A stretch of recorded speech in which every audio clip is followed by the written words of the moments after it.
Assalamualaikum warahmatullahi wabarakatuh. Perkenalkan, nama saya Deviana Kusma Putri. Di sini saya akan menjelaskan sedikit materi tentang psikologi pendidikan. Menurut kalian, apa sih psikologi pendidikan? Psikologi pendidikan adalah cabang ilmu psikologi yang mempelajari proses belajar mengajar secara ilmiah. Tujuan utama dari psikologi pendidikan adalah untuk memahami bagaimana manusia belajar, faktor-faktor apa saja yang mempengaruhi proses belajar, dan bagaimana cara meningkatkan efektivitas pembelajaran. Psikologi pendidikan juga dapat memberikan manfaat seperti membantu guru untuk memahami perbedaan karakteristik siswa, membantu guru menciptakan pembelajaran yang kondusif, membantu guru untuk memilih strategi pembelajaran yang tepat, dan membantu guru untuk memberikan bimbingan kepada siswa, dan yang terakhir yaitu guru memotivasi belajar siswa. Psikologi pendidikan juga dapat digunakan dalam berbagai aspek seperti merancang pembelajaran, melaksanakan pembelajaran, menentukan tujuan pembelajaran, mengevaluasi pembelajaran, membimbing dan mengarahkan potensi peserta didik, menciptakan kondisi kelas yang kondusif, dan terakhir yaitu meminimalisir konflik di lingkungan sekolah. Yang selanjutnya ada tujuan. Tadi udah sedikit saya senggol tentang tujuan. Di sini ada tujuan utamanya, yaitu memahami belajar, mengidentifikasi faktor-faktor yang mempengaruhi belajar, meningkatkan motivasi belajar, menyelesaikan masalah belajar. Yang terakhir yaitu mengevaluasi hasil belajar. Ada juga tujuan umum dan tujuan khusus. Tujuan umum yang pertama memahami proses belajar pembelajaran dan mengajar. Kedua, mengembangkan metode pembelajaran yang efektif. Ketiga, mengatasi masalah-masalah yang terkait dengan pembelajaran. Adapun tujuan khususnya yaitu menganalisis faktor-faktor yang mempengaruhi belajar, mengembangkan program pembelajaran yang sesuai dengan karakteristik siswa. Yang terakhir ada mengevaluasi hasil belajar siswa.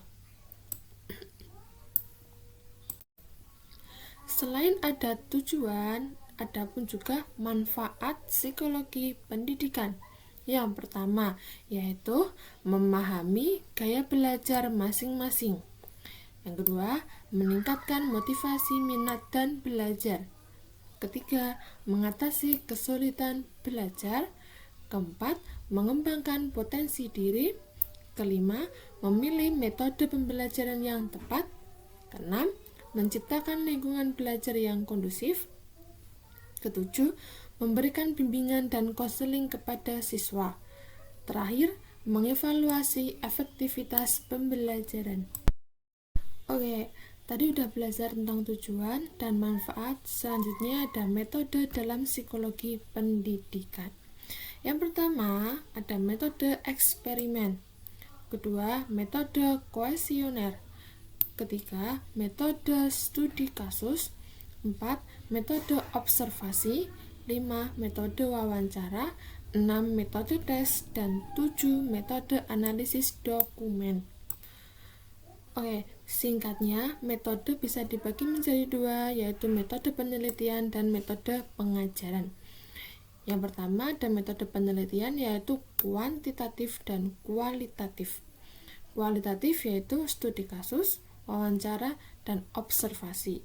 Sedangkan kuantitatif, eksperimen, survei, dan tes. Yang selanjutnya ada metode pengajaran, yaitu ada ceramah, diskusi, tugas, proyek, simulasi, dan permainan. Ceramah bisa menyampaikan materi secara lisan. Diskusi yaitu pertukaran pikiran antar peserta didik. Ketiga, tugas yaitu pemberian tugas individu atau kelompok kepada siswa. Proyek yaitu pemberian tugas yang lebih kompleks dan membutuhkan waktu yang lebih lama. Kelima, simulasi penciptaan situasi yang menyerupai kondisi nyata. Terakhir, permainan, yaitu penggunaan permainan untuk mencapai tujuan pembelajaran dan memudahkan siswa untuk memahami materi yang telah disampaikan oleh guru. Nah, psikologi pendidikan menggunakan berbagai metode-metode yang saya sebutkan tadi untuk meneliti, memahami proses belajar, dan mengidentifikasi faktor-faktor yang mempengaruhi belajar dan mengembangkan metode pembelajaran yang efektif. Selain ada tujuan, manfaat, dan metode, yaitu ada fungsi psikologi pendidikan, yaitu ada fungsi deskriptif, fungsi eksplanatif, fungsi prediktif, dan fungsi kontrol. Yaitu fungsi deskriptif yaitu menggambarkan fenomena-fenomena yang terjadi dalam belajar mengajar. Fungsi eksplanatif yaitu menjelaskan sebab-sebab terjadinya fenomena tersebut. Ketika fungsi prediktif yaitu meramalkan apa yang akan terjadi dalam proses belajar mengajar. Yang kelima, fungsi kontrol, mengendalikan variabel-variabel yang mempengaruhi proses belajar mengajar. Oh ya, udah selesai semua. Saya jelaskan yang terakhir, yaitu ada contoh penerapan psikologi pendidikan. Contoh yang pertama yaitu masalahnya siswa kesulitan memahami konsep matematika abstrak.